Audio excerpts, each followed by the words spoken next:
Hi, I'm Charlie Wright, founder of Best Agent Marketplace. Since 1999, I've been studying what it is that residential agents actually do. Since that time, I've been increasingly astonished at the levels that some agents will go to help their customers move house. This interview is one of a series I'm doing with some of the most remarkable individuals I've encountered in this industry in that time. For any of you thinking of starting up your own residential agency, I hope you might find some inspiration in some of these stories. Thank you for watching, and welcome to Heroes of Agency.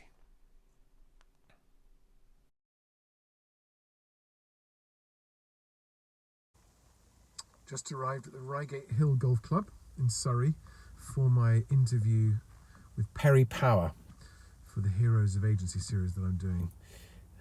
Bit of a grey day, but a lovely setting nonetheless. So let's crack on. So let's get started. I'm going to start by saying happy birthday, Perry. Thank you. And you're an Equinox baby. Equinox. I learnt that today, 32 years later. Fantastic. My mum should have told me that, really. Thank you very much for giving out your birthday time to do this interview. It's also International Happiness Day. Be happy. Yeah.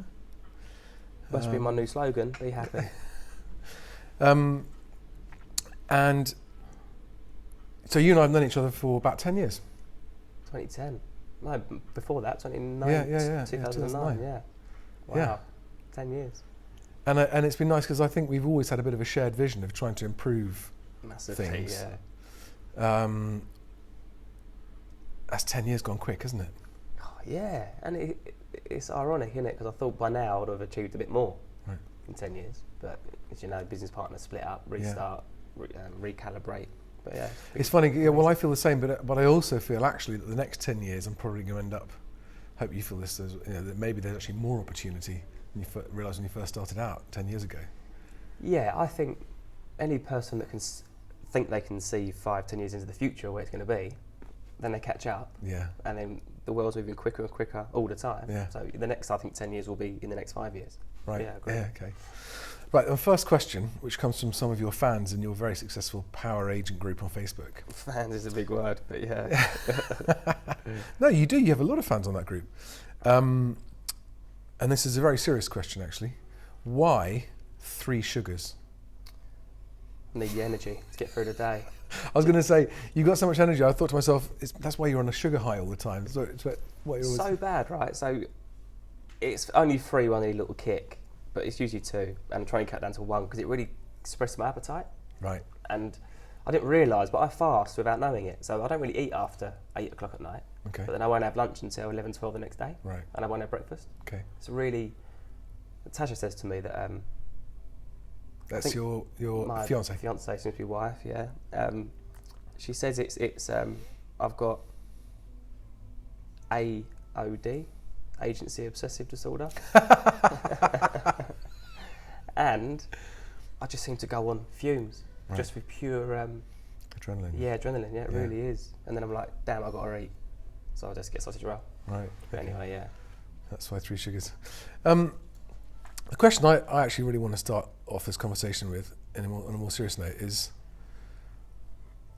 as far back as you can remember, when you were a kid, can you remember what you wanted to be when you grew up? Yes. From the age of 12.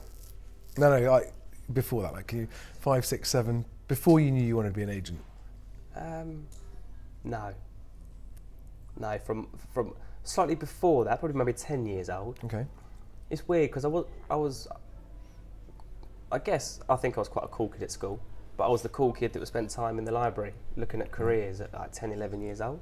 Okay. And it started off being, it was an architect. Okay. Because I loved buildings. And then it just went down the Powers, estate agents, surveyors and valuers. I thought I'd bring it all into one consultancy business. My mum's got a business card from when I was 10 or 11 years old. You had a business card when you were 11 years old? Yeah, I think she still got it somewhere in her purse. It's all manky. But yeah, I was obsessed. I was obsessive about it from that age. And then when my mum went through that poor moving experience, I was like, oh, well, I like buildings. Let's just sell them rather than build them and make it a better experience for people. So they ain't got to go through. Can you remember what it was? Was there like a a light bulb moment one day when you were a kid, like when you're like, that's what I want to do? Yeah, when she was on the verge of a breakdown due to a really poorly managed experience. Right. And just as I went through the process of wanting to become an estate agent and one day own my own estate agency, the more I looked into it as a career path, the more I was disgusted. As horrible as that sounds. So, she was a single mum, awesome lady, 3 jobs at a time, holding down 2 kids on her own. My dad was around, but very much a weekend dad and like going to the pub. He's awesome though. But so when I was 12, she was looking to move. She sold her tower block apartment in Battersea, 16th floor, piss in the lifts, that kind of ex-council thing. She really wants to get the kids me and my sister out of that environment. She sold that and bought a nice house in Youghal. And then from there, she wanted to move to Hawley. And by that time, I was 12. So I was very involved in the viewing process because my dad weren't there. She would take us kids to view houses and ask our opinion before she made a decision. And I remember she was trying to negotiate a purchase of this house, and we went for a second viewing, offer agreed and stuff. She went for a second viewing, and as we were driving away, her phone rang, she pulled over, answered the phone, and it was the agent telling her there was a gazumping offer, which happens, but it was telling her that it has been accepted. So, sorry, you're not getting your dream house now. And that would have happened 3 or 4 days before, obviously. Nobody, right. can. So it's just the way that was handled. She was in tears, and I chose in my bedroom, and it was just so emotive. And that at 12 years old, I was like, surely that could have been handled a bit better, leading up to that whole thanks, other offer, goodbye. When the offer comes in, surely the guy could have rung and said, look, just give you a heads up. We can't control this happening, but another offer's come in, and we'll keep you very updated about the process. So that was it, yeah. So then from that point, it was only going to be Power's estate agent, which is what it's called back then. And so you were 12 years old when that happened. And your brothers and sisters? Yeah, I've got a sister, stroke second mum. She's 35. Right. Kelly, yeah. And so and your mum was taking both of you around viewing these. Yeah, but my sister's she's been fanatic, obsessed about horses since she was 10, younger. I think my mum bought her first horse for her. So we both always knew what we were going to do. Right. It's weird, yeah. Okay. I think that comes from my mum as well, her work ethic and stuff. So.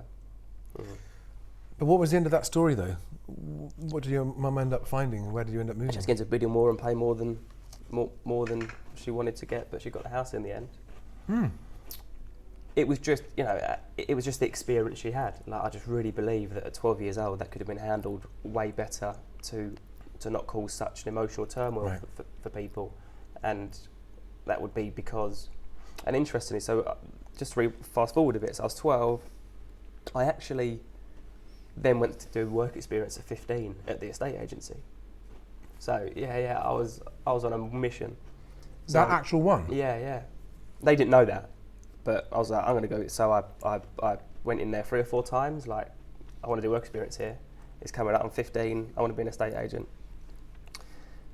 And you just think to yourself, get some like my first experience of a viewing, right? So they're like, come on kid, we're going to go out and do a viewing. I was like, oh, amazing. I was so excited. And he got there 10 minutes early. No, 15 minutes early it was. And I was like, he's professional, getting there early. He's like, grab a seat. He put his feet up on the coffee table, put the telly on, and started watching telly. We'll watch telly for 10 minutes before the viewing arrives. And I was just like, holy shit. I was like, this is terrible. There's no problem. Was he a negotiator or was he one of the owners? He was no, not one of the owners. It was He's an employee? Yeah, it was a large brand. It Right. was, he was just an employee. I think he was a neg or a lister or a senior neg or something. So then I was like, right, that was me double motivated. Then not as if it weren't bad enough for the experience that my mum shouldn't have had to go through to that extent. That then was the final nail in the coffin, that this really just has to be more of a professionalism. Then I was doing research on why is it that we're one of the lowest paid countries for agents in the world, probably Europe. when I could see why quite clearly, because the guy walks in and puts his feet on a coffee table and watches a bit of telly. Right. So that's where it all started. Love it. And how long was your work experience there? A week or so, I think, normally. Oh, right, it's just a really short... Yeah, it was like, year 10 or I think year 10 at school, isn't it? It's your work experience week. So you're still being the cool kid at school? Yeah, trying to be, whilst actually trying to... Because that was year 10.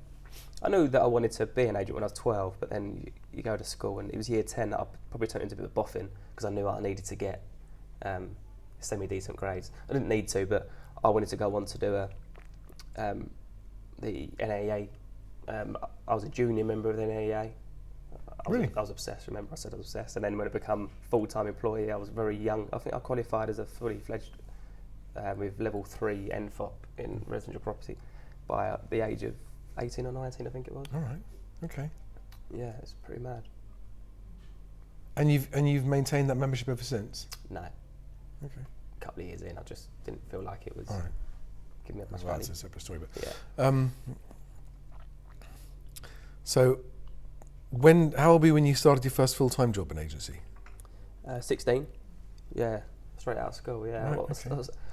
I did, after work experience, I did do a little bit in another office, because I was just, I was crazily obsessed. Like, I would go into town at the weekend, just look around the estate agents' windows and stuff.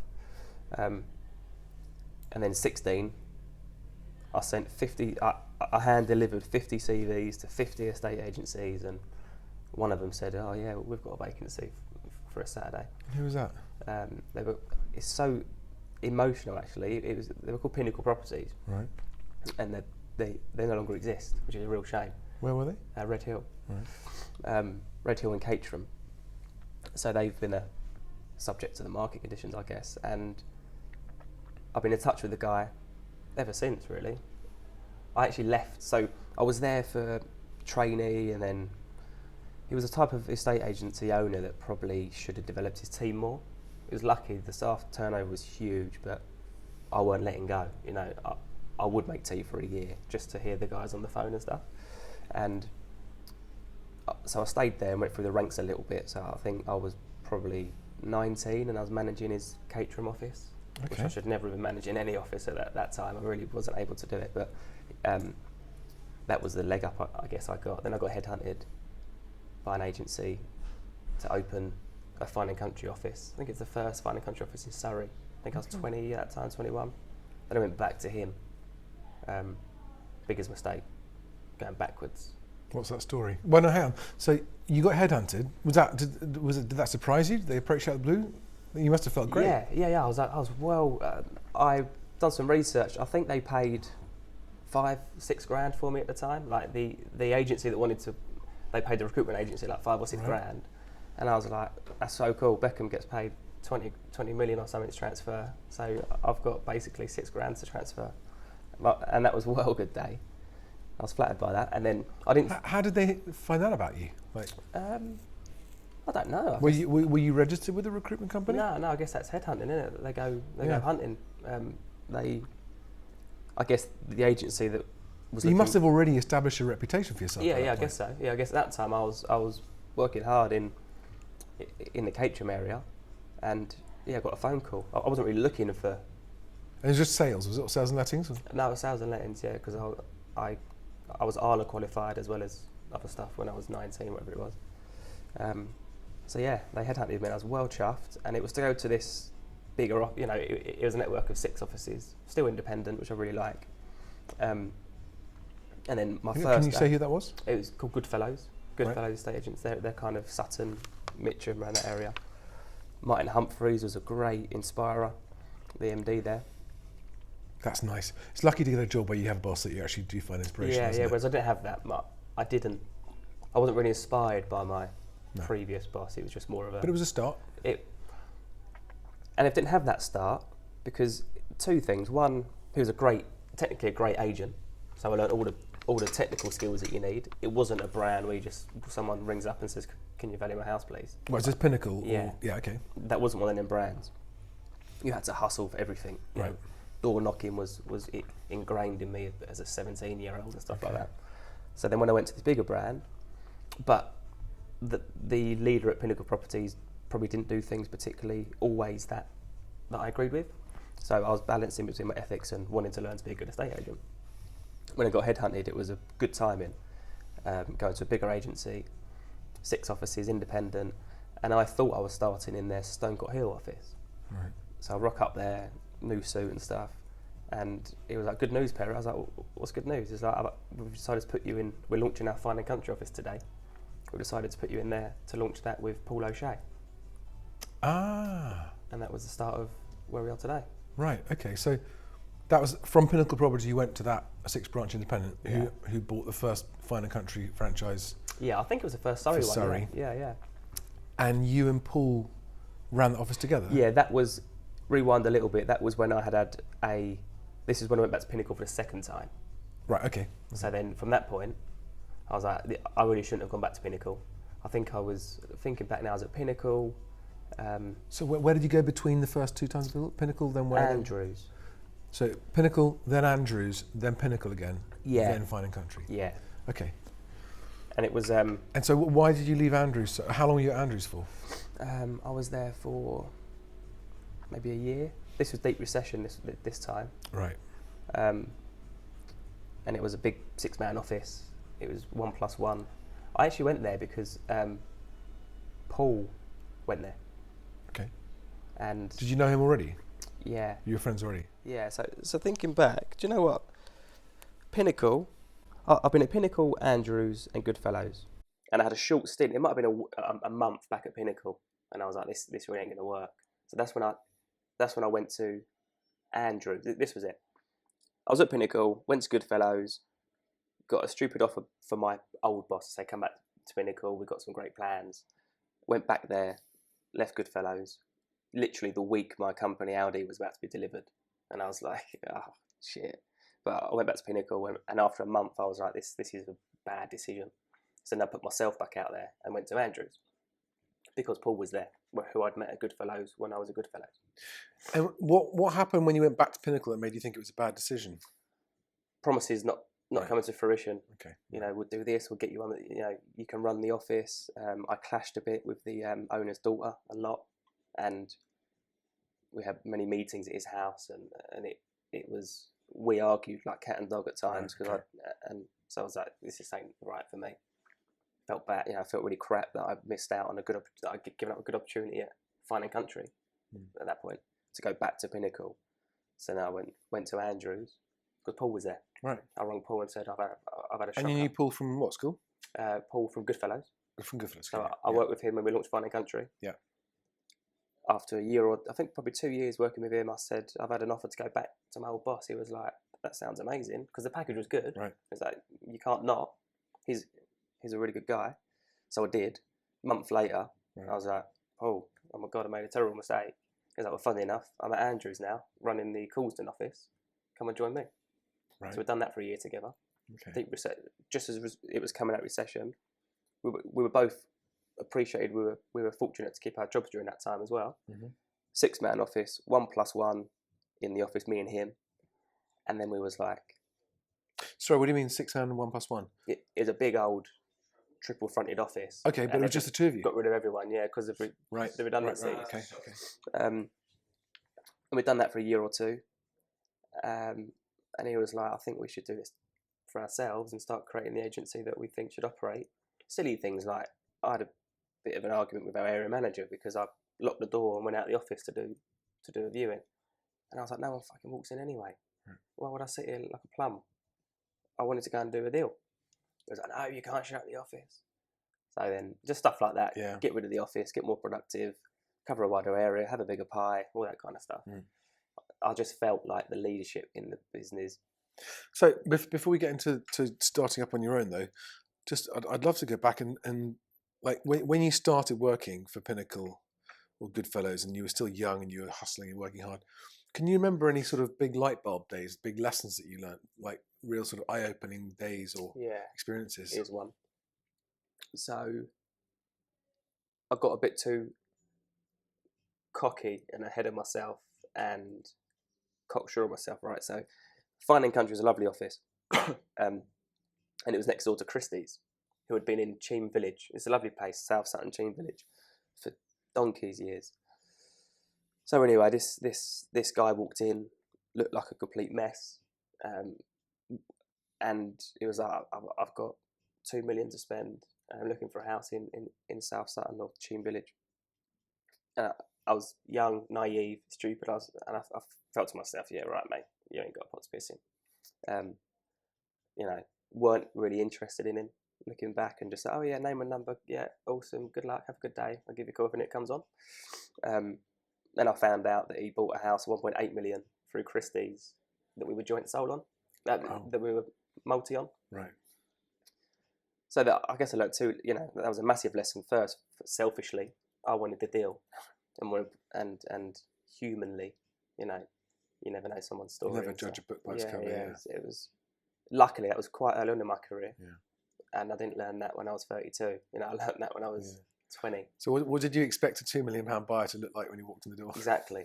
Pull up in a Porsche and he didn't. He had a banged up car and he looked a right mess. That's probably why he had 2 million quid to spend on a house. Exactly. Lessons you learn. And it's just that was probably my biggest career lesson, to be honest. Right, okay. And I try and, without keep thinking back to the business, but I do try and say to our team, like, make every call your first, because it might be your 70th call a day, but it might be there first to you. Yeah. And it's hard. It's really hard. I struggle with it at times to keep that performance level, perfection. Also, this is what I was going to say. Is my next question was going to be, I'm pretty sure everyone watching this or listening to this knows how hard it is to be an agent. How hard it is to be an average agent, let alone an outstanding agent, right? Nothing in those first few years put you off? You never wavered or thought, oh, this is too hard, I don't want to do it. Nothing about it. So there was just no. I mean, was it harder than you thought it was going to be? Oh yeah. I think I've always said that it's easy to be an estate agent. You know, it's effing hard to be a remarkable one. Yeah. We can all coast and knock a few sales out a month, and but my purpose and my reason was way bigger than me having to work till 9 o'clock at night. It was to stop that single mum being on the verge of a breakdown. And as I've grown in my career, it's to give these amazing agents an opportunity to. So how do you handle it if you see similar scenarios arising where you've got competing buyers and you know that for them this is an emotional, like they need or they want that home and they can't have it? Has it affected the way you've handled those situations? Yeah, so I make quite clear on memos that there is a chance that somebody that previously viewed it could come out of the woodwork and make an offer, and it's our obligation to pass that offer on to the seller up until exchange. So we just manage their informational needs. Yeah. Like they probably didn't think about that because they think, oh, it's under offer, it's mine, and it works good for the seller as well because it keeps the buyer with rocket up, you know. Yeah. But then when it does happen, it's not a surprise. So yeah, I just think there's little things we can. It's not rocket science. There's little things we can do to make the experience a lot more. It's amazing how much people change their minds, isn't it? Yeah. Just change their minds, complete change of mind. Yeah. And that goes deeper than it. That goes with the buying and selling process in the UK, and hopefully that change soon. But we brought our own pre-contract deposit process into Power Bespoke to try and avoid people changing their mind, or they will still change their mind, but it will cost them $5,000 to change their mind, and then they're most likely to change their mind. Do you think that if you hadn't had that experience, seeing your mum nearly lose that house, would you still have become an agent and still have been as passionate about Probably not, no. I think I've probably gone down the architect or chartered surveyor route. Okay. But I knew that I would have more control over the experience of moving house. Right.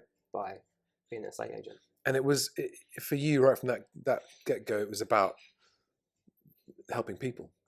Yeah, massively. But it was about, it's really hard because I battle with you know, whether I want to fix a broken industry. Yeah. You know, that's quite a big claim where actually a lot of the time it isn't broken. Yeah. So I think that's a bit unfair to say that the whole industry is broken. To change an industry, I don't think it needs massive extremes of change. So that's maybe a bit too far. So really now I kind of settle on improving it for consumers and agents. Yeah, I agree with you. I don't think it's broken. I think No. there's a lot of agents out there that do a really good job in very difficult circumstances. Exactly. You don't hear about them. And to say you want to try and fix a broken industry, you're just putting two fingers up at them. Yeah. So Yeah, I think exactly. that's a bit extreme. So I just agree with improving it would be nice. I think the way I see it is it would be great if we could somehow create a moving environment that led to people behaving better, because it's the behavior of people involved, isn't it, that causes the upsets. Yeah. It's not the industry, it's not the process, it's not, there's all kinds of things that affect it, make it difficult, like legislation and that kind of stuff, but it's people, whether it's buyers thinking, oh, I'll do a gazunder at the last minute because that's what they do, or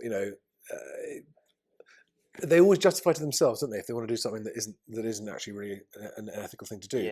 Everyone's got a reason why, and no one ever accepts other people's reasons why. People behave weirdly. People, I mean, like good people behave badly sometimes when they're moving house, I think. Yeah.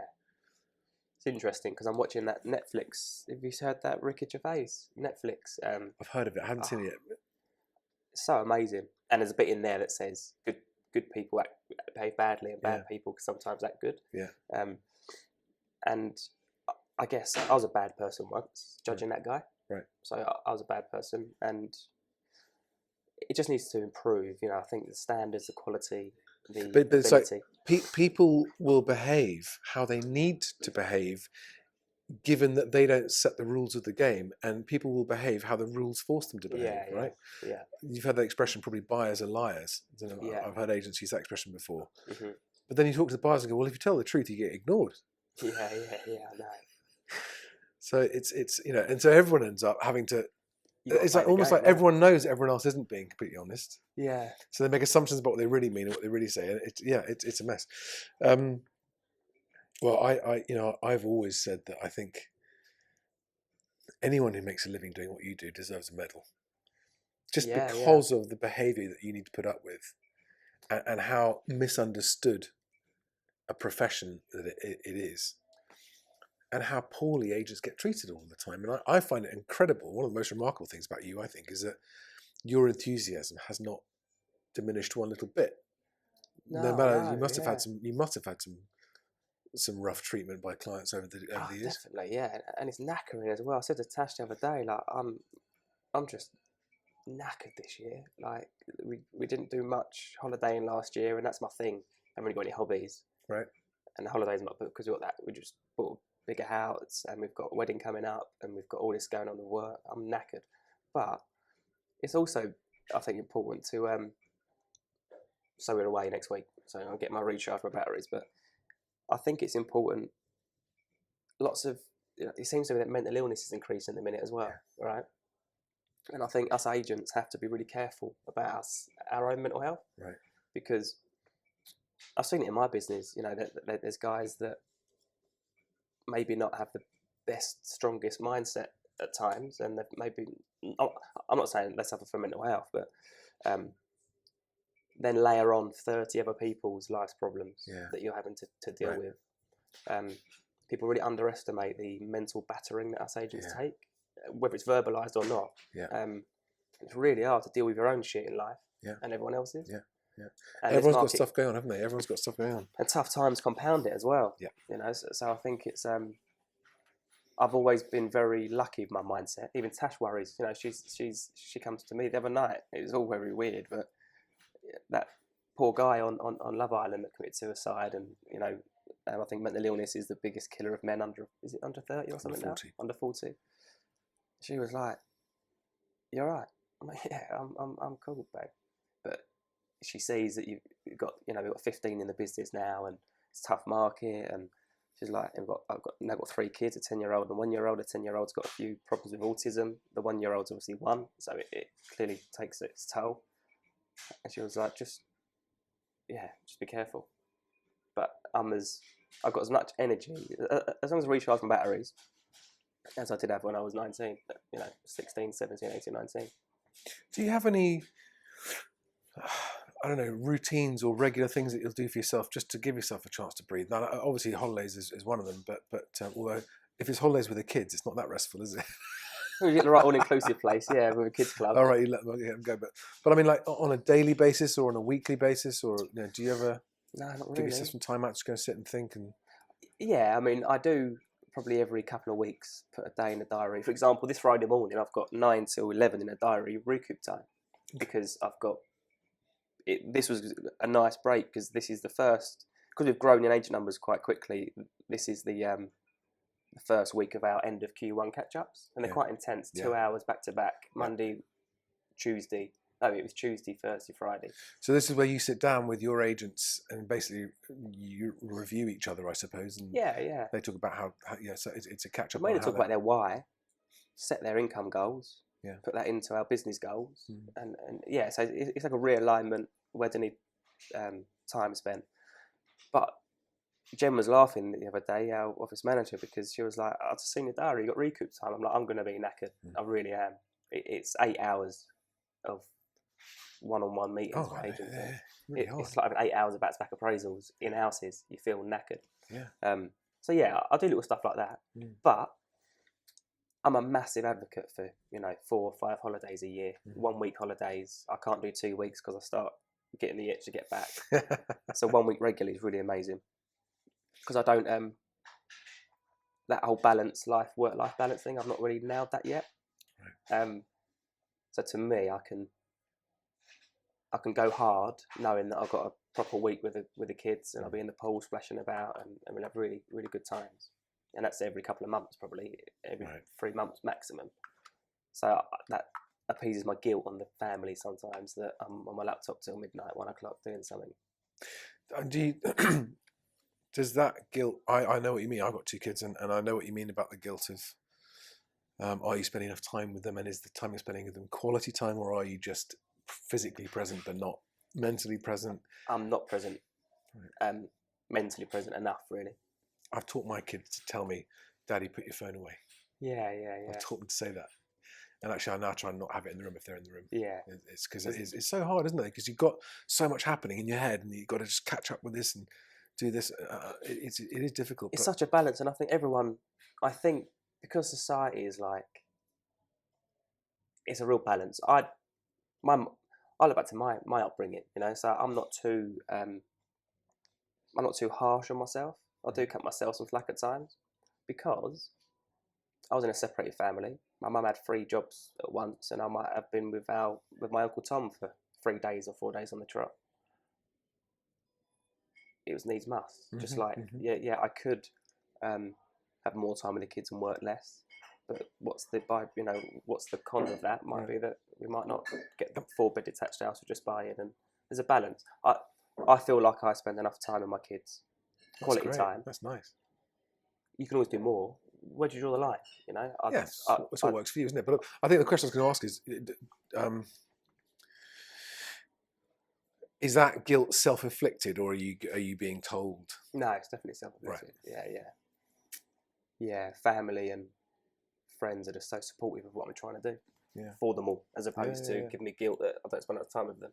So it's definitely, there's that 4 versions of you, isn't there? There's the professional you, the personal you, the family you, and there's one other. Yeah, when you're running a business, and you got no partners in this business, have you? No. It's just you. Yeah. So the buck stops with you. Everyone's salary, payments, so that they rely on you. They trust it's going to happen no matter what. And it's a hell of a responsibility, isn't it? And you've got to be thinking quite a long way ahead to make sure that you know that everyone's jobs are safe. The market changes. I've had to literally schedule in my diary next week for 2 days to pack the house up, because we're due to move it on for Friday week.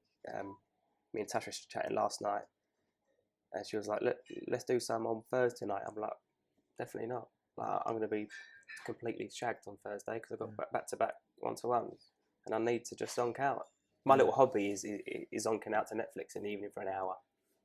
I don't do sport. I should do sport, really. But it's like a bit of a brain massage, isn't it? If you're watching something good, you stop thinking about work. Exactly. It's literally like... Where I am, I think I am obsessive about it. I really am.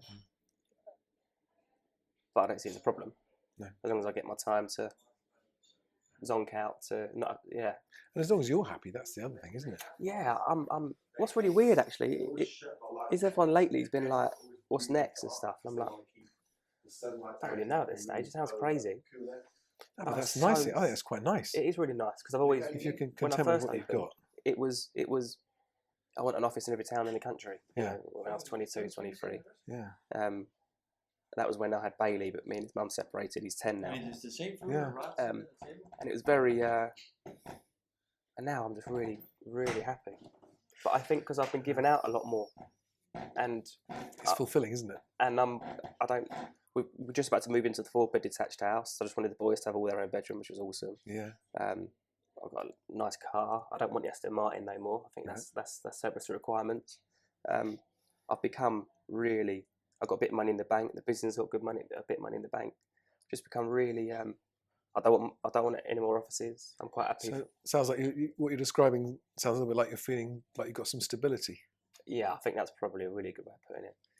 Which is nice, actually. Because I haven't had that for 10 years. Right. It went from starter mode. Yeah, I remember. And then we separated a little bit. Then it's back to bedroom on my own to build up again.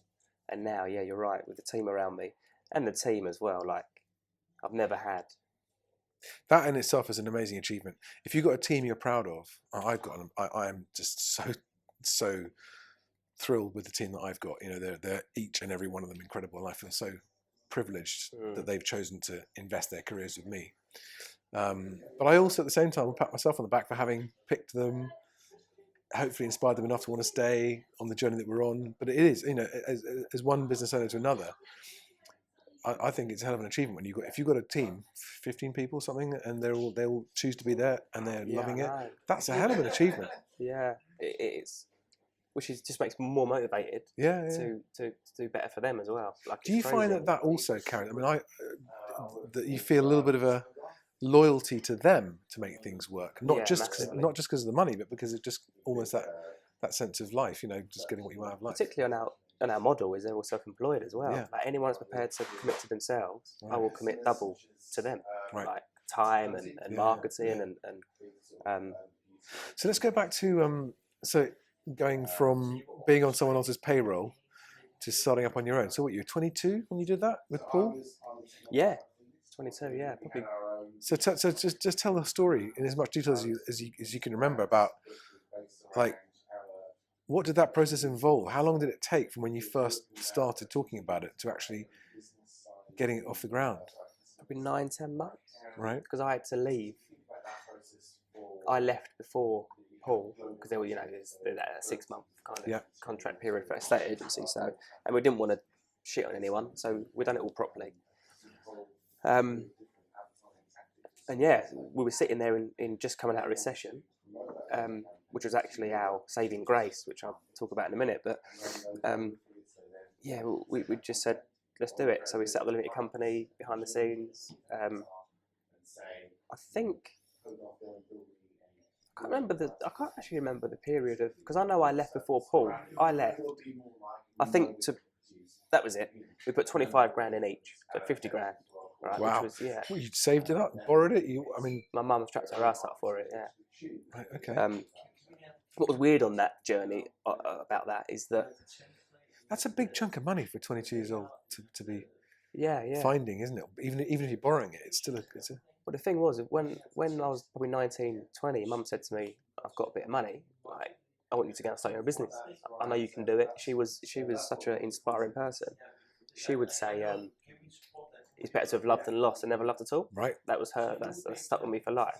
She wanted me to do it. But I was like, "No, Mum, I haven't got the confidence. I can't do it yet. I don't feel like I can do it and waste your money."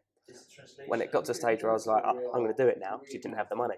She had to hit a bit of hard times herself. Okay. So she was like, "That's fine. We'll just stick it on the house." I was like, "Whoa, are you sure?" Like, I was worried, but she was like, "Yeah, what's the problem?" So that's how we got the money together, and I went away. I lived off that chunk, 50 grand for 3 months or so, not working for any agency, just doing the setup. So I was having the meetings with the website company. Where were you living at the time? At her house. At your mum's. Because at that point I just separated. So you didn't have rent. You had no rent. No, mortgage. Yeah. So at that point I had split up with Bailey's mum. So I was back at my house. I had Bailey. He was just been born. So juggling that, a new baby, separated. I remember. But it was the best thing because I went back to my mum's. I was doing the website and getting stuff arranged whilst Paul was still working his notice Andrews. And then we just went hell for leather. Yeah, we just went and smashed it up Were you together. scared? No. No? No. I think I've got this. Don't suffer from fear. apart Was from it that going on a plane. you knew enough about the process and the business to actually? By that point, I knew I was right. So different. what's the hardest part is getting your first instructions, isn't it? Yeah, but where we had been such good estate agents for years. Yeah. The minute the Power O'Shea ball, one board went up, people were ringing saying, "Oh, is that Paul O'Shea or Perry Power?" And great, can you pop round and give me some advice? Because we both got really good reputations because we both. You were going to call yourself something else, weren't you? Do you remember this? No. I remember this. This is when I met you. I came round to your mum's house to pitch you Easy Match. Paul's house, that was in Purley. Was it Paul? Okay. Yeah. And you had a name that was it was a nothing name. It didn't mean anything at all. Was it the name or was it the branding? No, you had a company name. Right. And I remember saying to you, "What? It's you guys. You should just use your names." Do you remember what name we were thinking? I can't remember what it was. No, I have to dig it out. It was enough. It was a. Yeah, and that elevated us hugely. Helped us. Yeah, because everyone knew who you were. Yeah. Yeah. Because we had dedicated years to just being really. So just give myself a little pat on the back there. Yeah, thank God for that. But yeah, that's right. Okay, so, but you were what, 22, 23? So you had 5-6 years experience, which is quite a lot for someone of that age. Yeah. Which means that people knew you. But you see, because I was obsessive and I committed, and I didn't have I've got 2 left feet. I can't play football. Right. When my mates were out playing football, I was out working when I was 16, 17. I just went so deep into practicing, I guess, just keep doing it. So I knew I was a really good estate agent when it comes to handling someone's move. Right. And I don't really suffer from fear either so much about stuff like that, because I did think, what's the worst that can happen? My mum at that point, my mum's still alive. She's not unwell, and I'll just go and earn the money, go back to work for somebody if it all goes. All right, so yeah, like fallback was in the There's always a fallback. Yeah. Go and get a job, pay back. Right. Exactly. Yeah, okay. As long as you're still breathing, there's not a lot else. And so, who was doing the first vals? You or Paul, or both of you? We're both. It just depends. I had my network and recommendation. He had his network. So is that how you started? You just use your own network to begin really with? organic, yeah. Just friends, family, friends of friends. Yeah, and to this day, that's our biggest strategy for us and new agents. Massage that network. That's fascinating. All right. When we're launching a new area and joining an area, we haven't got any 0% campaigns or nothing. It's just coffees with the right people and messaging and keeping in touch. Back to basic strategies, yeah. Was it fun? Yeah. Loved every minute of it. I still do, I guess, yeah. But this is important, because if anyone's listening to this or watching this that's thinking about starting up on their own, I think what's it like? What's that first year like? Is what are the biggest risks? What are the biggest rewards? Is it fun? I mean, for me, if you're enjoying it, anybody that you meet will be infected by your enthusiasm and just go, "Oh my God, you're so passionate about this! I want to work with you."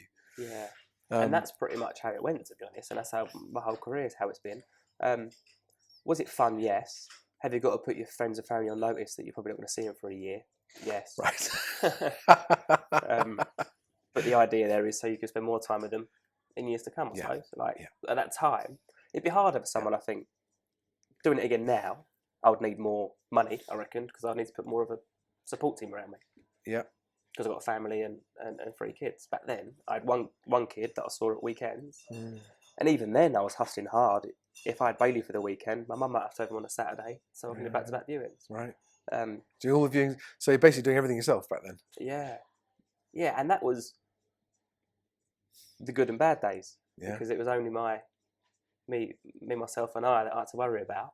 A right move account and a mobile phone bill. Right. And your Easy Match bill. Yeah, of course. Yeah, no. And there's just a few, and it was probably simpler at times as well, because it was all on me, and I knew I could. Then the business grows, and you need a different set of skills. And how long was it from when you went public with the fact you were launching a new agency, so you were actively seeking new instructions, to when you banked your first commission check? 6 months. Right. Okay. That's quite fast. Yeah, almost to the day, and I've got the check framed. Yeah. Yeah, yeah. That was for sale. I mean, for lettings. Yeah. You remember the deal? Do you remember that house? No. No. Okay. No. That was our first sales fee, but we had G'd up a few instructions ready to go live before we went live. So it was on, well priced. Yeah. Went off pretty quick. Push it through like hell for leather. Yeah. And what's interesting is, it was quick because it was life or death income. Of course it was. Yeah. Just like, and Yeah. what's really interesting is, I say to our agents, what is it about December that just is, bankings are through the roof? And hopefully with most agencies, it's because everybody in the transaction is completely aligned to the same goal. The solicitors, the buyer, They the want it seller. done before Christmas. Yeah, and that's a perfect example of really great leadership, I guess, is getting everyone in the same alignment to make it happen. That's the one time. So can you remember? I've got a few questions about this actually. Can you remember the first day when you and Paul started to feel like, this is working, we're making money, this is great, we're off to the races? Yeah. It must have taken a bit longer than just your first check. It must have been like I don't know. Yeah, there was a few squeaky bum moments as well. When that we were probably 45 grand into the 50 grand, and we're like, holy shit, that needs to come in, and then that falls through, and something exchanges quicker than you expected it to, and it's just a roller coaster. Someone said to me when I first ever said I'm going to start my own agency, they're like, strap yourself in, boy, it's a roller coaster. Business in general, and that is the fun of it, isn't it? Because it's the highs and the lows. It is. It's exhausting. The thing, there's people who like it, people who don't. That taking your own responsibility for your own self, your own income, everything else. But the highs are amazing. The lows are horrific. We've got guys in our team that I wouldn't advise them to go and start their own business necessarily. I think anybody can, but with the right direction, they're just unstoppable. You need a very broad set of skills to run a business, don't you? It's not just the actual industry that you choose. There's all the other ordinary, regular stuff that you have to deal with. And I think you've got to accept that, because I didn't accept this until quite late, until I got myself into a pickle, but accept that you actually won't have the skills that you need to, and you've got to go and learn them. That was one of the lessons for me. I'm not sure I'll come on to. Reminds you of something, a little phrase I came up with myself recently, actually. Intelligence is knowing how much you don't know. Love that. Yeah. Anyone who thinks they know everything, no, I know. It's stupid. And yeah. It's really stupid. And I learned that because I started to meet some people who like professors and PhDs and this kind of stuff. And the more educational knowledge they had, the more they said, we know nothing. We know this tiny amount of how much there is to know. And it's fascinating. I think it depends on your network as well. Like, the one great thing, Paul O'Shea's a great agent, and we still keep in touch. And so he, just for those who don't know, he was your partner, Paul O'Shea. He was a business partner at Power O'Shea. In Power O'Shea, yeah. And you were partners for a few years. How long? 3 years. 3 years. And then you had an amicable parting of ways. Yeah, we've just been getting out of the startup hustle stage, and it was starting to get noticed. But we're just pulling different directions to where we want to take different personalities, aren't you? It's different styles. But we were our biggest saviour and our biggest downfall all in one, because it might take 2 months to make a decision on something if we're both chewing it over. Now I can live and die by my own decisions, good and bad. There's been plenty of bad, but hopefully more good. Yeah. And we had access to his dad, who was quite a big business consultant worldwide, and that was valuable to us at the time. And then it broke away, and I didn't have access to that. So it was completely. Then it was all on my. Because I would say, I'll say to Paul, "Is it all right if I drop your dad an email?" And he's like, "Yeah, cool, Dad's there to help." And then we were separated, and then it was really the realization that it's now you're on your own. Yeah. And sink or swim, and get the skills that you need that haven't got access to, stuff like that. So, but then if you're a self-improver like I am, love knowledge, then you can learn the skills as well. Yeah, exactly. But it is that when you realise it's all down to me, no one else, it's amazing the new skills you force yourself to develop, isn't it? Yeah. It's And the it's skills so you healthy find from within sometimes, yeah. Yeah, that's what I mean. It's like, you know, you find yourself capable of things you didn't know you're capable of, and actually, and I find, I don't know if you find the same, but it's immensely satisfying actually being able to stand on your 2 feet and go, yeah, I'm doing this all on my own. This is, Do you know, the responsibility stops. And I think all these lessons are coming through Power Bespoke as well, because we insist that agents generate at least 30 to 40% of their new business. Mm-hmm. And they might think they're joining us to have that done for them. Right. But there's no better skill you can generate as an agent to have nothing, to go out and generate something. And I think a lot of agents over the years have sometimes relied on big marketing budgets or big brands to kind of get the phone ringing and their diaries booked up for them. We won't give them the 70% or 60% if they're not bringing the 30, 40%. Yeah.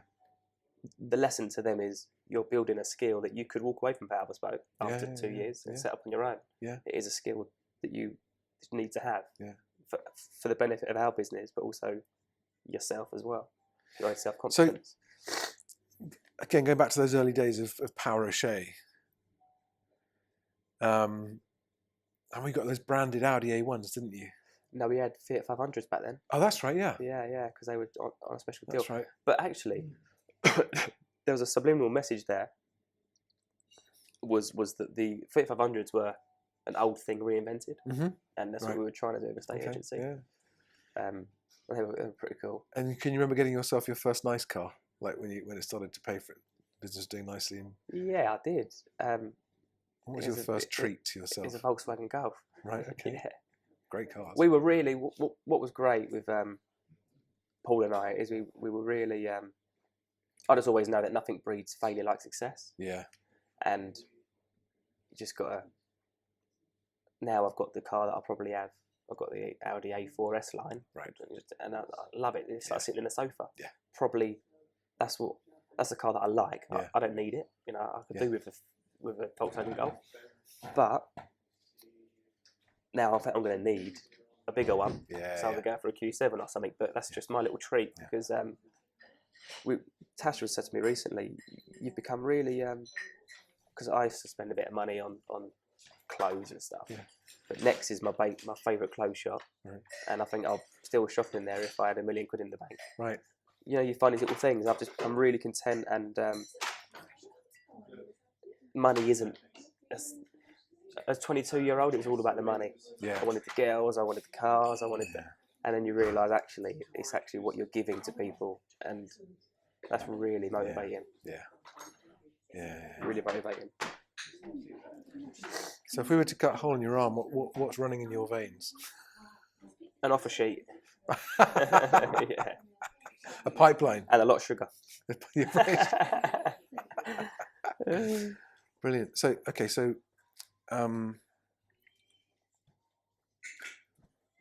if it isn't too personal a question, and just let's move on if it is, but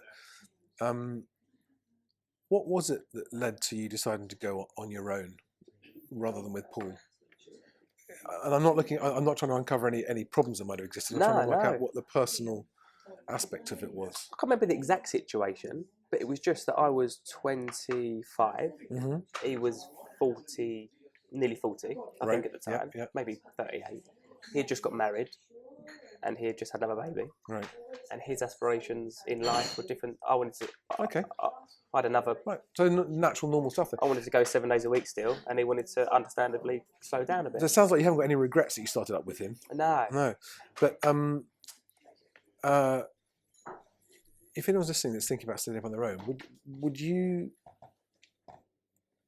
say to them, set up with a partner? Or would you say it might be harder, but set up on your own? Yeah, I would. I have no regrets, but definitely on your own. Right. Interesting. It was a learning curve for me. It's really hard, that question, but yeah. I've never really heard of massively successful partnerships. Right. I think a lot of them, unless you've got very clear defined roles and you've got complete autonomy on those decisions when the business grows, just back yourself, just go for it. Yeah. Google the skills. You know, there's plenty of stuff. You can teach yourself almost anything now, can't you? You can these days. It really is, and it's mad. I don't know about you. I find when I'm trying to inform myself about new stuff, one of the skills you have to develop, and it really is a skill, it takes time to develop, is learning how to filter out the crap advice that you find online from the really good quality stuff. Yeah. There is so much rubbish crap out there from people positioning themselves as experts to try and get their own profile raised. Yeah. In all kinds of different Particularly areas. with things like Facebook these days, isn't it? Yeah.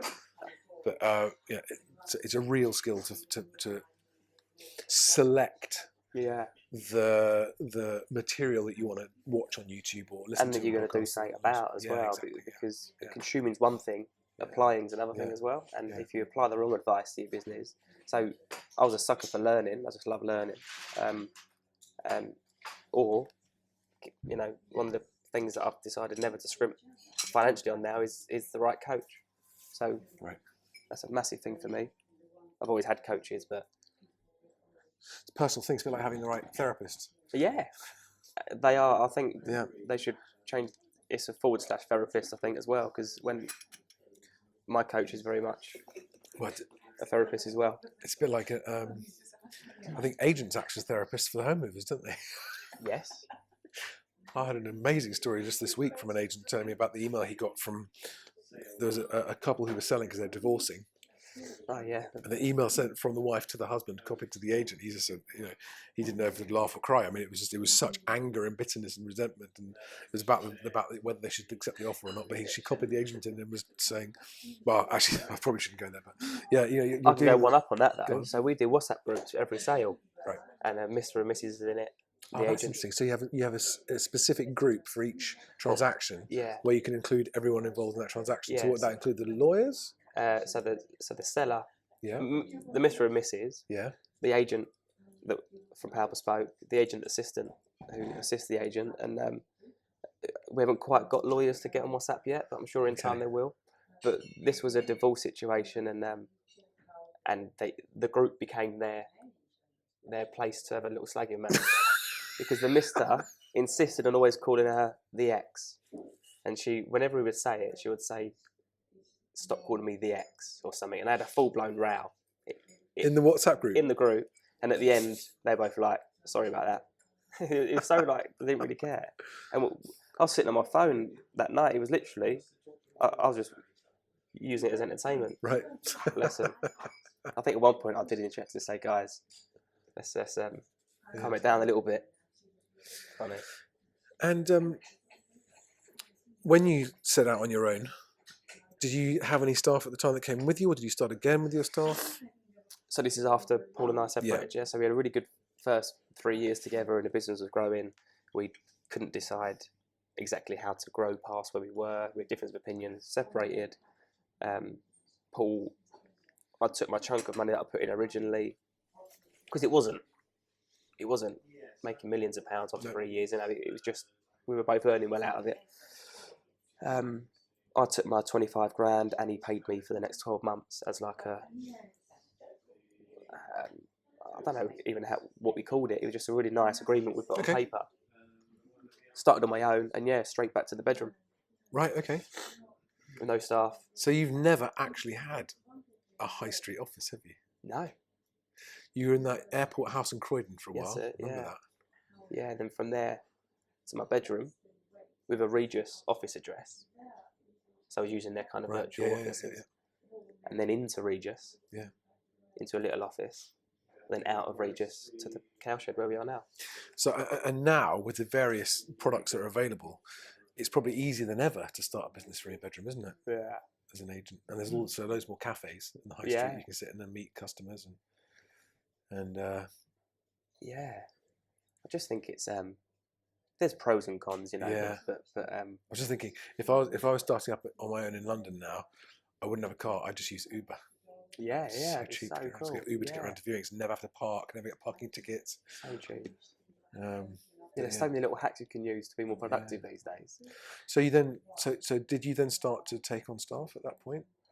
No, that's probably maybe 10 months into my first year, I took on my assistant in the office. So it was just you? Yeah. And I was using because we didn't have much. We might have sold a handful of houses in the Reigate Redhill area in the 3 years that we were in Croydon. Right. But on the whole, it wasn't really a focus area. And,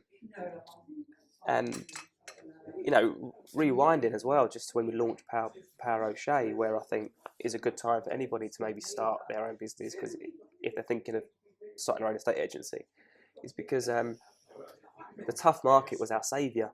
So if it wasn't for the tough market at the time, we probably wouldn't have got off the ground. That's really interesting. I had a meeting yesterday with 2 people who want to start up a new agency. They've both been in the industry a long time. They've worked for well-known brands, got big track records. They've done very well in their careers up to date. Started off as partners with a brand new concept, and they said exactly what you just said, which is the tough market is our friend. Yeah. Starting up, this now is the perfect time. What do you mean by that? So this was 2009, 2010. Right. We kind of Yeah, started just after the crash, after 07, 08, people coming out of it, and we were door knocking and stuff, and we were taking the route. Like I see you've been in the market with Andrews or whoever for a while. Great company, but I see you haven't managed to move yet. We've just started. What have you got to lose? And they were thinking, well, not a lot. That big brand ain't doing it. Let's give this 15-year-old looking guy a try. Did they sense the hunger that you were bringing to it? Yeah, I think if you're knocking someone's door, they know you're going to work hard. Yeah, and I would use that. I would say, look, if I'm doing this just to get the place for sale, imagine what I'm going to be like to get the place sold. So that really helped us. So they're thinking, yeah, give them a try, why not? And because we were technically brilliant estate agents. Yeah. But that's the trouble, I think. If someone said, should I start on my own? My first question to them would be kind of on a scale of 1 to 10, how do you rate yourself technically, skillfully, as a negotiator and an agent? If they're anything less than an 8, they should go and upskill before they do it. But if you've got the skill and you've got the tenacity, you will do well, I think. Right. Because people don't care now. They really don't care about the big brand names, I don't think. No. They care about the human being sitting in their front room. Yeah, exactly. And so you mentioned that you've got this wonderful sort of feeling of stability in your life now. You've got a new home you're moving into with the business. It's tough out there, but you've got a bit of confidence, you've got a bit of a track record, you've got a bit of a team, you've got a bit of a pipeline. I've got everything I need.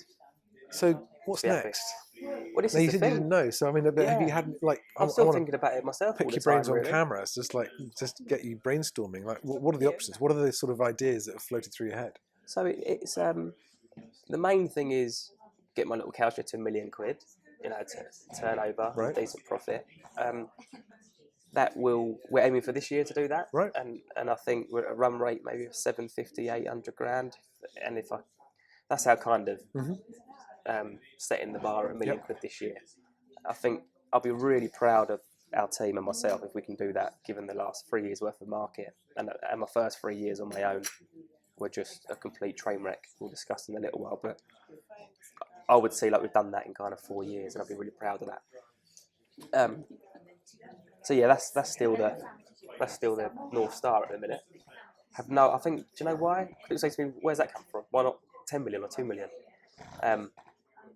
And it was because I went to a conference once. I paid for a ticket. It was like the £1 million office, right? And it seems to be like the holy grail.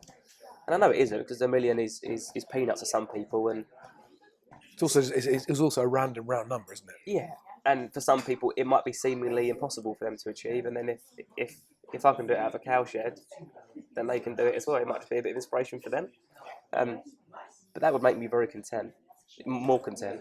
But you're doing a lot more than just selling houses, though, aren't you?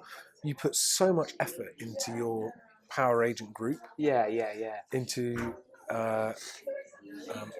you share a lot of your advice for free, but you also charge for your training seminars that you do with Royston. But you do seem to be sort of freely sharing your tips and advice for agents in the group, don't you? Yeah. So that takes up a lot of your energy, doesn't it? Sometimes too much. I mean, I have these great ideas. If I start a Facebook group for estate agents, and sometimes I'm trying to spin too many plates, and I've actually got a business that I need to put more time into our own agents more than with respect So- to the guys out there. But I wonder, I mean, what is it? Why do you enjoy that group so much? What is Just it? because I know I've learnt quickly. So it started off with the vault was free and impartial advice for homeowners. Right. You know, and I was doing loads of marketing to homeowners, and I just realised people just weren't. They seemed to not want it. Right. As crazy as it sounds, I'm like, surely everyone wants to know how to choose the best estate agent. Here's a free online course, video course I've spent freaking ages doing for you, and no bugger wanted to watch it. They just want to call 3 in and make a choice. And I found more and more agents were joining the courses that were for homeowners than there were homeowners. Okay. And I never wanted to be a trainer. I mean, I never wanted to be a trainer because I always took the view that you can lead a horse to water, you can't make them drink it. And a lot of these guys would watch these videos but nothing actually changes because it's all back to normality again. But then I realised pretty quickly there is a bit of an appetite out there for the agents, and I could help more consumers through one estate agent. You know, help them get a bit better, and they're going to be sitting in front of more living rooms than I can sit in myself. Even my own company can sit in.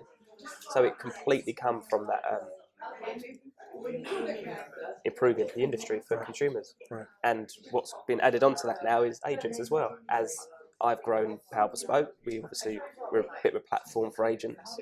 Yeah, you are kind of a household name to other agents pretty much now. Maybe some of them. It's a big old industry, and I've only got 1,000 in my group. But yeah, I think the But forward-thinking ones. there's only 20,000 brands or something, so that's 5% of them in your group. But other people will see you talked about in the media quite often and that kind of stuff. Ooh. It's kind of snowballed quicker than one I expected, and two I can probably properly handle. So I've just got to manage my time really carefully now because it's your sofa when you do your live streams from your sofa. Yeah, my PJ chats. Yeah, I love all that. Because I'm just an estate agent. I really am. Like, so many flaws with business ownership and leadership and all this kind of stuff. But I am a technically brilliant estate agent, and I don't feel like I say it with a straight face because if I can't do that for 15 years and not 16 years and not say I'm world class at it, then I need to go and change a career. I find it's amazing. One of the other things that I find amazing about you is that the negative view of agents that the public has is never, it's just like bounces off you like Teflon, you don't care. Yeah. You know, I know agents who are you're out in the pub and someone says, "Oh, what do you do?" and you just see them wince slightly. They're not proud of it, and they should be actually, because what you guys do is so extraordinary and it helps so many people. But you aren't. You're like you wear it on your sleeve. Yeah, because I'm obsessed with it. Yeah. I'm obsessed by it. And what's your take then on the reason why people don't like agents?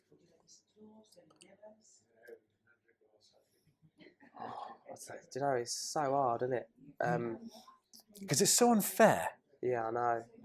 Because I don't like that. Yet 95% of movers choose to use an agent. They don't have to. No, I know. Right, but they choose to do it, and they rely very heavily on that agent who works for nothing unless the move happens. Yeah. So I mean, it's deeply unfair, right? The public and the media slags off agents really badly, and they relies on them very heavily. And I just, given what you've been doing for the last 15 years, I would love to know what you think is the reason that the public. So I think it's because it's seen as a sales. It's seen as a sales job, estate agency, isn't it? And I think that's the wrong categorisation for it. So if you're a car salesman for Ford, you're selling the cars that your employer are manufacturing. So it's sales. We're not selling the thing that we're manufacturing. So it's been put into that. I think there's too much sales pressure on the industry. Maybe from, I'm guessing back in the day, estate agency windows and shops were to funnel more people into their mortgage business, and the selling of the house was a secondary thing, which I think is terrible. And that was one of the straw that broke the camel's back when I wanted to set up my own, because I was targeted for 4 mortgage appointments a week and 1 sale. I'm like, really? That really, really annoyed me. So I think, to be honest, I do think it's because we've allowed ourselves to be categorised as a sales industry, and we're putting that in that category of all salespeople want is a commission. Yeah, because the public thinks, if you said the public, what do agents do? They say sell houses. That's not. No. That's a very small part of what you do. We need a complete move redefinition. people. Yeah. That's what I'm convinced that resi agents, sales and lettings, you're in the business of moving people. Yeah, so how our whole mission and vision and purpose at Power Bespoke is to enable people to move on to the next chapter of their life. I love that meme, that Leo DiCaprio one from The Great Gatsby. I don't sell houses, I change people's lives. Yeah. It's so true though. And people think, oh, it's a bit cringy, but it really is true. Whether you're divorcing, whether you're happy about it, stressed, not happy about it. Yeah. I hear agents at our events say, we make dreams come true. Like, not every sale's a dream. Sometimes it's a begrudgingly sale.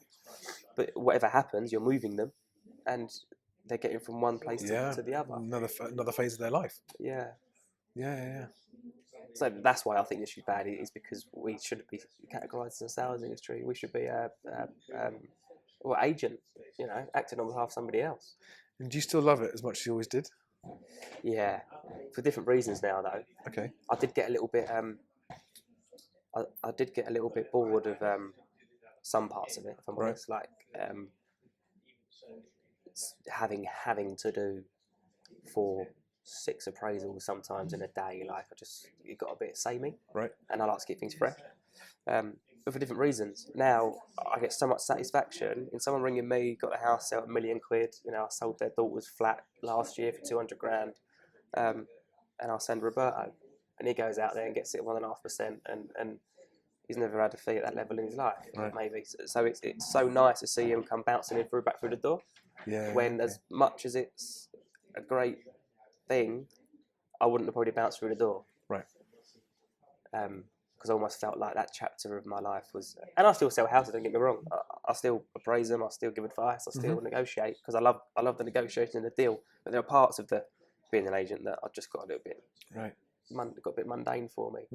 And I think you need that fresh thing through your business. So, but now you're amplifying or expanding your influence through your network of your own agents, well, isn't it? So yeah, and every agent in the country. You're kind of teaching them your way. And do you think are they influenced by your style, or do they have their own style, or is it a bit of both? Well, that's a well good question, because I make very clear. So we used to have 6 values, and the first one was simplify everything.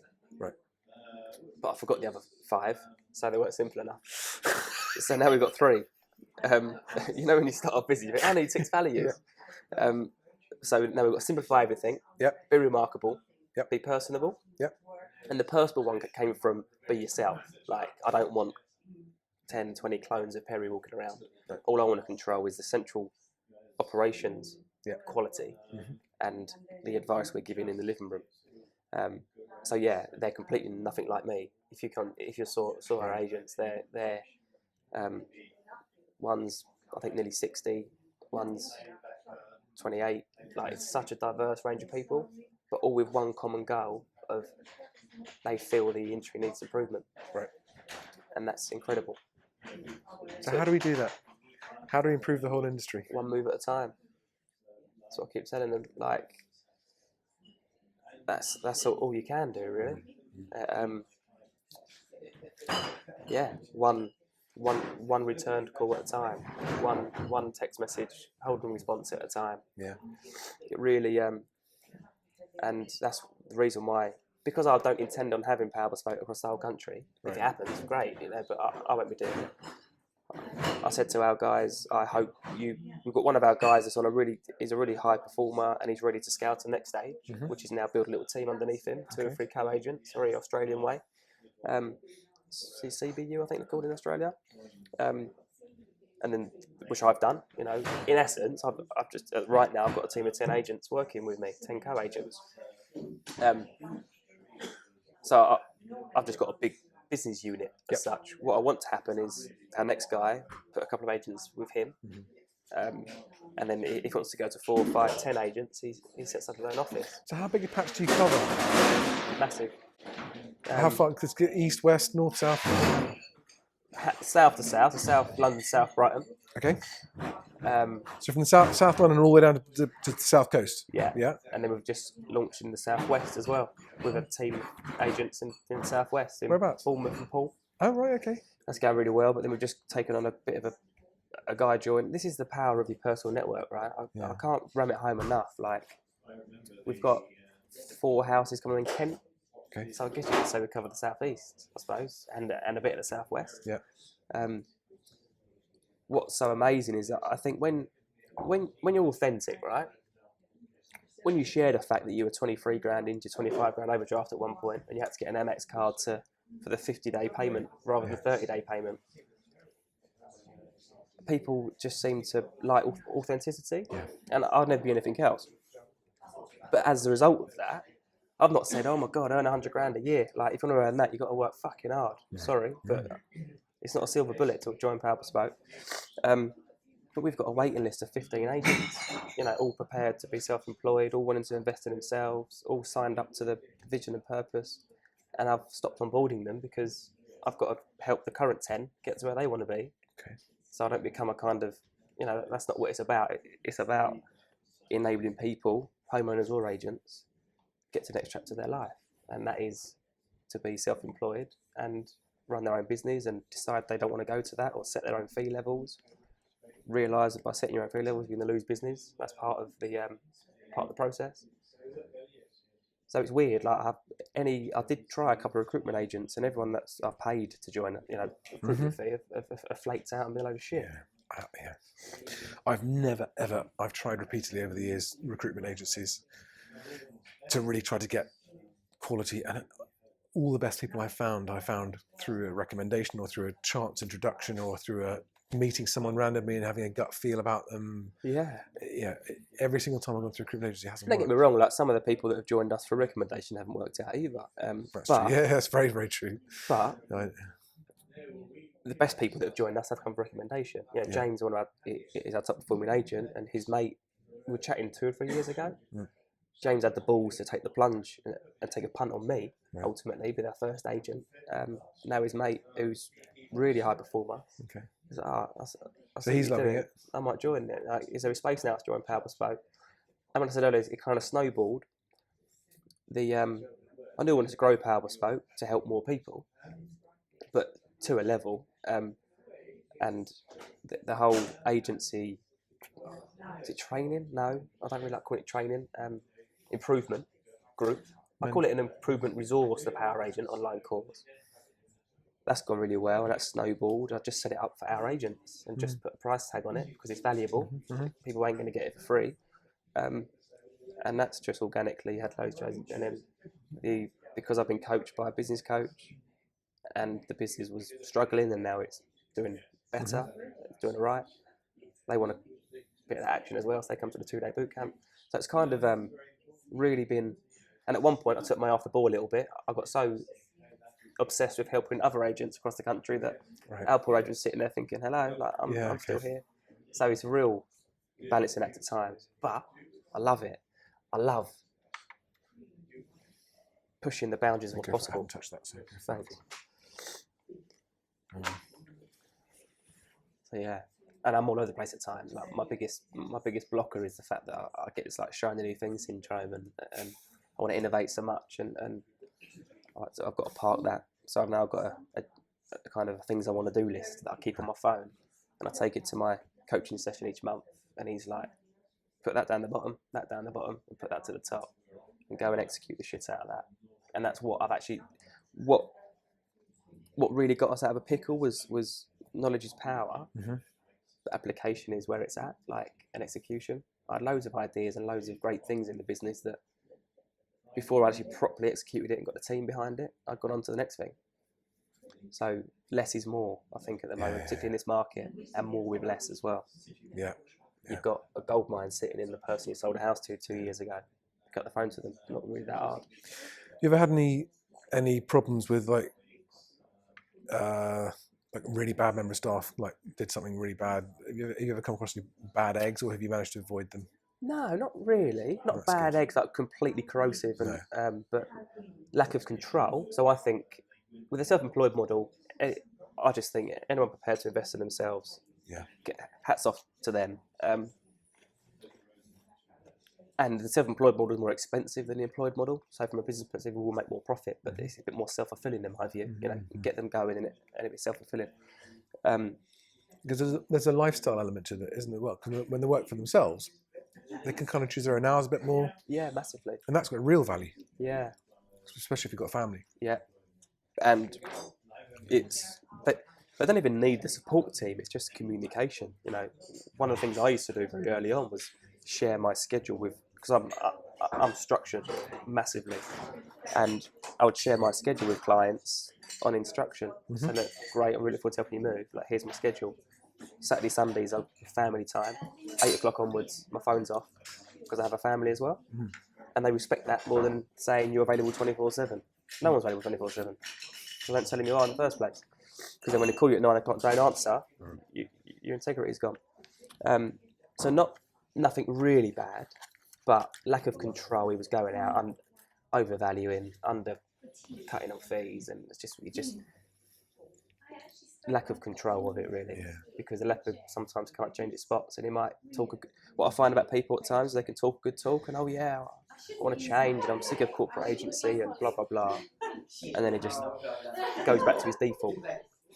Now, you've done a lot of blogs and videos about choosing the right agent. Yeah. And that's freely available to anyone to watch. Yeah. Because I've been working with agents for 20 years, I often get asked by friends and family, how do I choose my agent? So my question to you is, if you get asked that question by a friend or family member outside your patch, right? Yeah. Someone that wouldn't or couldn't use you anyway. Yeah. And you didn't know any of the brands in their area, so you're not going to make a specific recommendation, but you're advising them on the process of how to choose an agent. Yeah. What would you say? The one that you felt most trust with. How do they even pick the first ones? Like, to call in? Yeah. Oh, so I would send them my e-guide on that to say, like, you know, check their under offered sale ratio, inquire about properties that they're selling. I'll take them through a whole, ring them up, and so yeah. For me, there is a whole process to choosing the ones to call in. All right, but to a busy mum, Yeah. who's got to choose an agent, and who's not going to sit down and do that kind of analysis. Yeah. It doesn't want to choose the wrong agent. So imagine she came to you and said, Perry, I've read in the papers that 60% of vendors choose the wrong agent first time. I don't want to do that. Yeah. How do I make sure I choose the right agent first time? So now I would say put a post on Facebook and ask for recommendations. Right. On your Facebook page. Or okay, so just ask your friends locally and say, who do you guys use, who do you recommend? Yeah, that's what we're doing. Wow. Yeah, that makes sense. Yeah, the world's changing, isn't it? Like, that's the easiest, simplest way to get a list of. But what you find, because I find this a lot, because we're in all the local groups, so Redhill, where I get Mum's Network and all this kind of stuff, and there's so many people asking there all the time. Like, and what I find is they say, can I recommend an estate agent? There might be 1 or 2 recommendations, but there's 10 avoid at all costs. So they haven't asked, can anyone advise who to stay away from? They've asked for recommendations. Yeah. And there's a barrage of, whatever you do, don't go near this company. And it's so amazing for us. Like, when someone posts that in the group, we will get at least 3 or 4, speak to Power Bespoke. And I keep an eye on it. And it's the day that someone says, stay away from Power Bespoke, which is going to crush me, I know.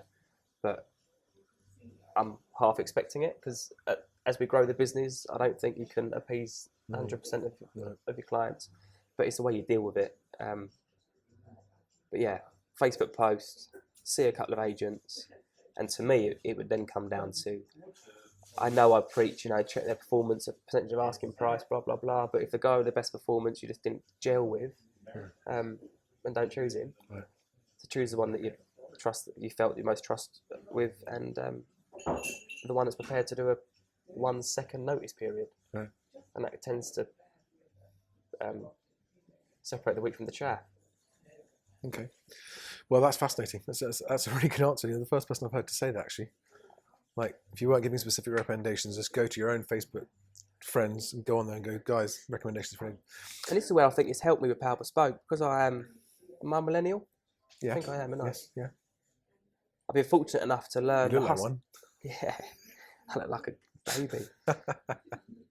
I've managed to learn the hustle of being a good estate agent at a time when these technologies are really coming up, and I've managed to, I think, get ahead of the curve a little bit because of my age.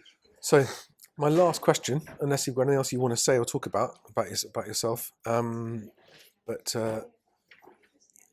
if there's anyone watching this who has been inspired by your story to set up their own agency, and I don't mean become an agent for someone else like a Keller Williams or a Power Bespoke or anything, just someone that really wants totally to on go alone. Yeah, their own brand. What would your 3 top tips be?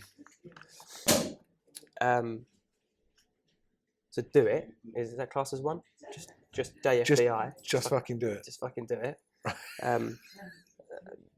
There's, yeah. What's the worst that can happen? I love that, but what's the? Okay, all right, but like, let's assume that they've decided to JFDI. Yeah. Right. Yeah. What are the 3 biggest mistakes to avoid, or what are the 3 most important things to do to start with to get started in that path? So don't have a big marketing budget.